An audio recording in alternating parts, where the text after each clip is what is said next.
And hello, everyone. Welcome back to Coaching the Bible. This is episode 251, season 5, episode 38. Yes, there's life after episode 250. I hope you're doing well. I hope you had a wonderful and glorious and incredibly successful and amazing and blessed week. Episode 251 comes your way. The title this week, On Knowing When to Hold and Knowing When to Fold. Yeah, I couldn't avoid it. You'll see why in the course of the conversation today. If you're watching this, then I apologize for the beard. It is growing in white. There's no other way to describe that. It ages me dramatically. I don't think it particularly appealing for the vibe and the look I'm generally trying to speak to and go for. But hey, it is what it is. And the timing is the timing on the Jewish calendar when it is definitely a season of contemplation, a season of mourning as we head into the very heavy period leading into the commemoration and mourning of the destruction of the temple all those years ago, which is just over a week away. Opening question. Let's get this rolling on knowing when to hold and knowing when to fold. What makes a leader trustworthy? Because you have to come up with the words or the description or the picture. What is it that makes a leader trustworthy? You can't just simply say, I find him or her trustworthy. Like, define that, explain that, have me understand what you mean when you say that about a certain person, a certain leader. You can't leave that empty. You can't leave that half-baked. So is it something about their consistency? Is it about their conviction? Is it about their ability to keep their word? Something more subtle, deeper, more essential? Like, what is going on there that we say about a leader that he or she is trustworthy? And in the modern world, it's super hard because most of the leaders probably that we find around us, political leaders certainly, lack that trustworthiness. Or to borrow a term from the now canceled Stephen Colbert, that was just me on a soapbox for a second there. Many years ago, he coined the phrase a truthiness, which actually wasn't a word, but it gave you the sense of a word. Was that there's something truthful about what it was that the person said, even though it wasn't actually truthful. So what is it about the leader? So this week's double portion, actually, as we complete the fourth book of Moses together for the fifth time, the portion is known as Matot and Maseh, opens with a section on the laws of vows and then ends with the story of the two tribes, ultimately the 2.5 tribes, Reuben, Gad, and half of the tribe of Manasseh, deciding to choose to settle outside of the promised land. And at first, these two stories, I think, very much seem unrelated. But when read together, when we think about them together, the same way that we were able to bridge stories last week, they offer, I think, a profound leadership insight that is often overlooked. That great leadership, here it comes, great leadership isn't just about holding firm. It's about knowing when to hold and knowing when to fold or knowing when to let go.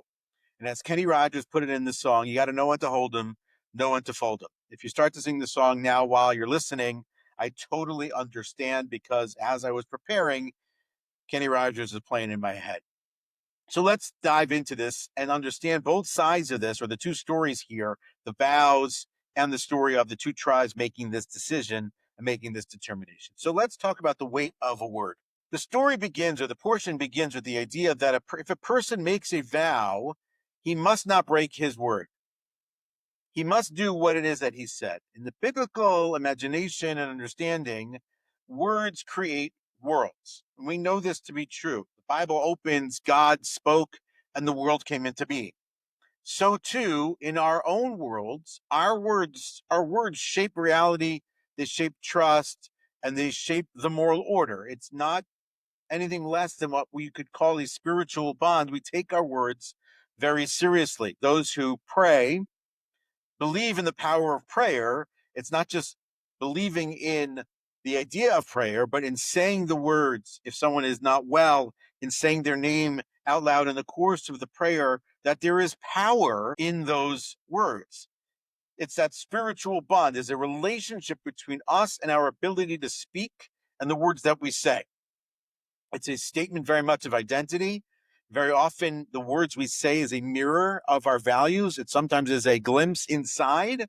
And I very much believe that it's a commitment to who we believe ourselves to be when it is that we speak, or particularly here, when it is that we take a vow, when we commit to something with words. Now, it's important to appreciate and to realize that the law of vows as taught here in the Bible is actually first taught to the leaders because, as we learned in the 80s, when from E.F. Hutton, when people speak, others listen, right?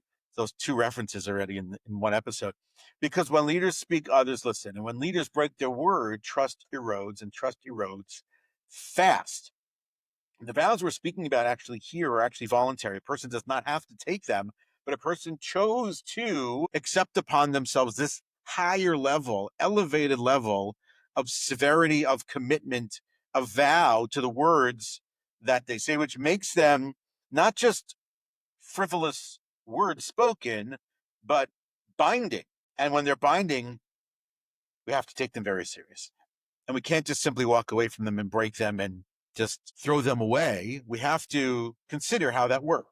And so it's appreciated here as well. There's a psychological idea that we've actually talked about before from DC and Ryan, the self-determination theory, that the more self-authored a commitment, the more identity-driven it becomes. So when a person breaks a vow, we're not really just breaking trust, and we're not just simply violating our words. We're very much breaking the alignment with ourselves, because if we consecrated something or sanctified something with words, we put it into that space, we held it high, we made it holy, let's say, or we simply just committed to something, to take it out of the space of vows and to put it into the space of our own life commitments, professional commitments, personal commitments, then we've done something here. We've elevated, and it says something about who we are, and it's very much in alignment or disalignment with who we are as individuals. But here's the truth. Sometimes life changes. Sometimes the reality changes. Sometimes the story that we're living shifts.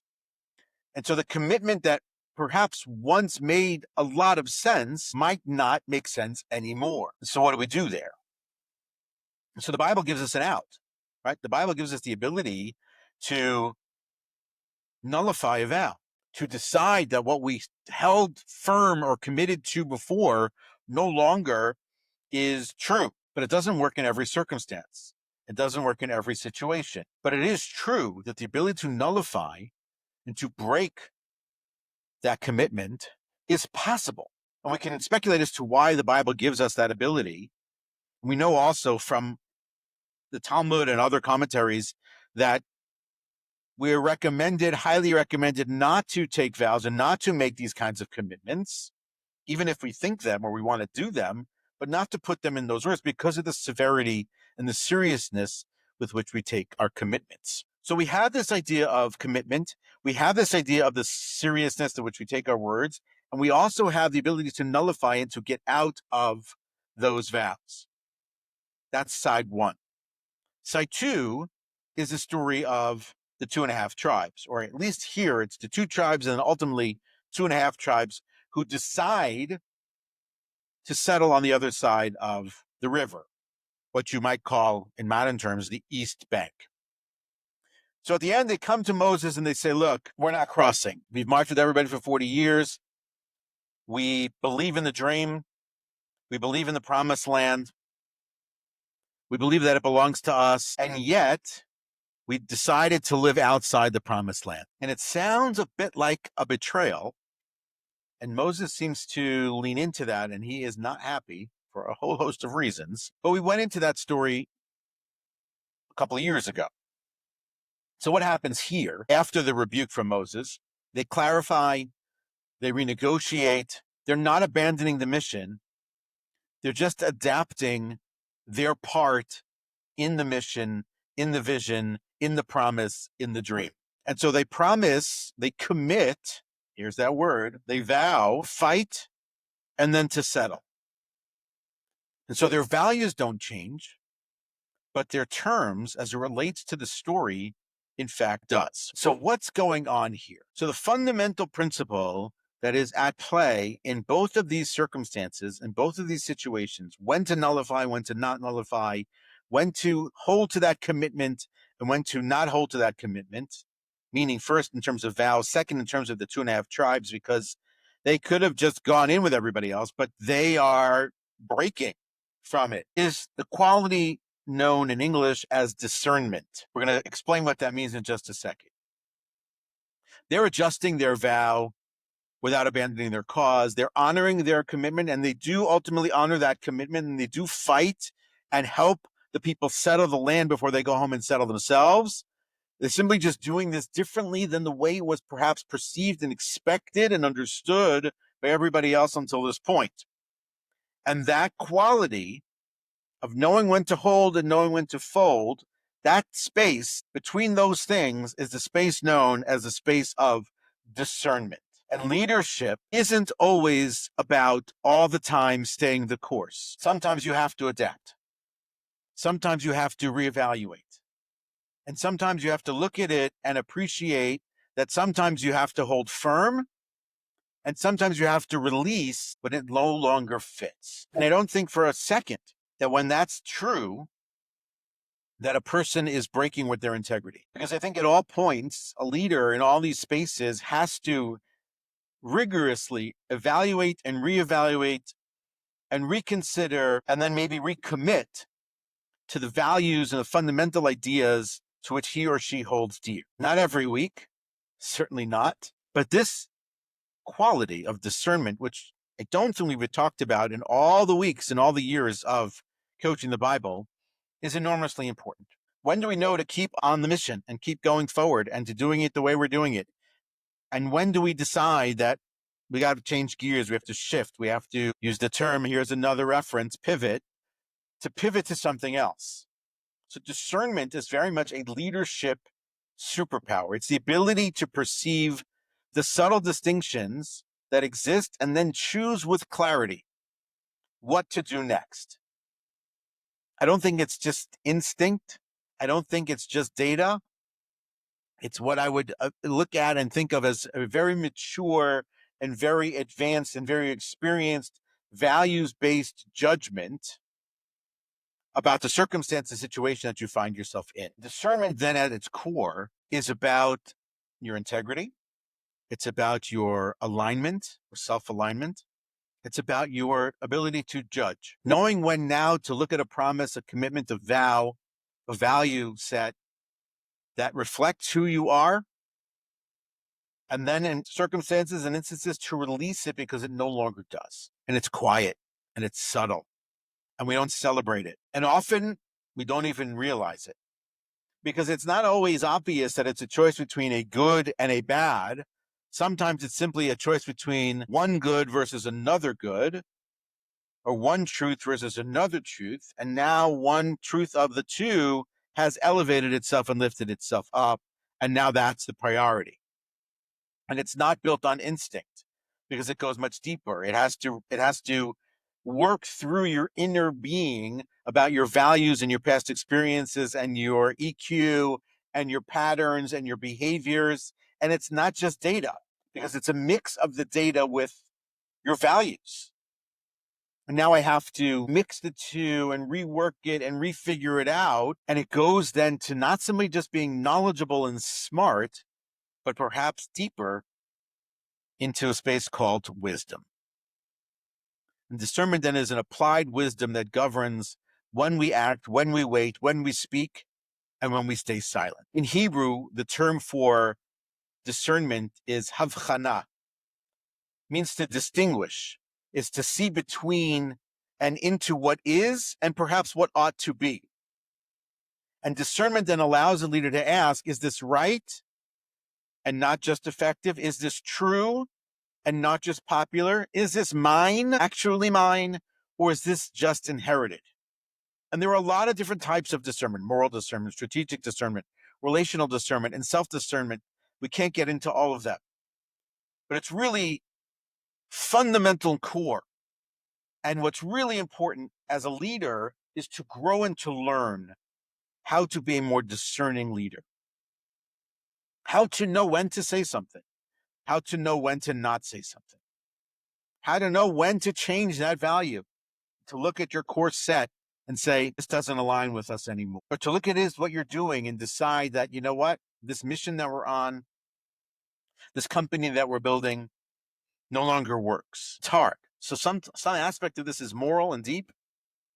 And some of this is very practical. And there are a lot of questions that we can ask as leaders to get at the heart of determining of when it is that I have to hold and when it is that I have to fold. Take a look at something that's a hardcore value for you as a person. Here's an example. You're a business person. You're a one-person business. Opportunity comes along for you to partner with somebody, but you're fiercely independent. And you promised yourself that when you went into business, you were always going to be your own boss on your own. And now you look at this opportunity and you have to ask yourself, does that promise still make sense for me in this moment? I know what I said when I said it. I know why I said it when I said it back then, the age of 22, 23, whatever it was.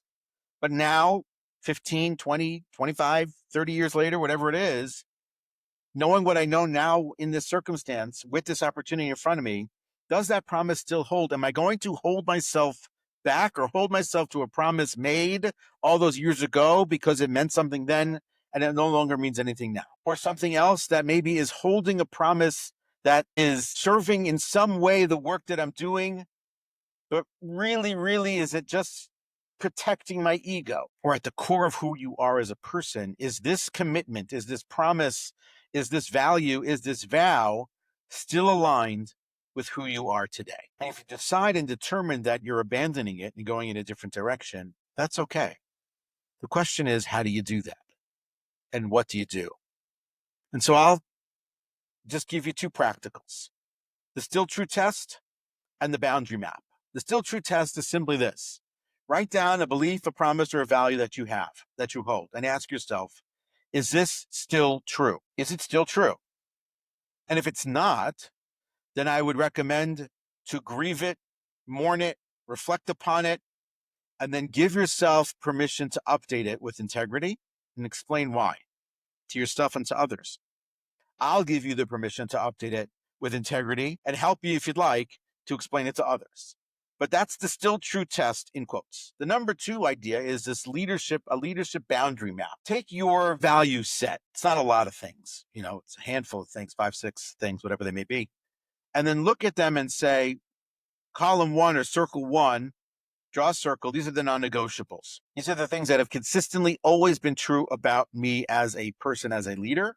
That's circle 1. Circle 2 is to look at all the areas where you've matured or you've changed and realize that what you might have thought was an untouchable, immutable, impossible value system, vow, commitment, promise from before is actually something that has evolved over time.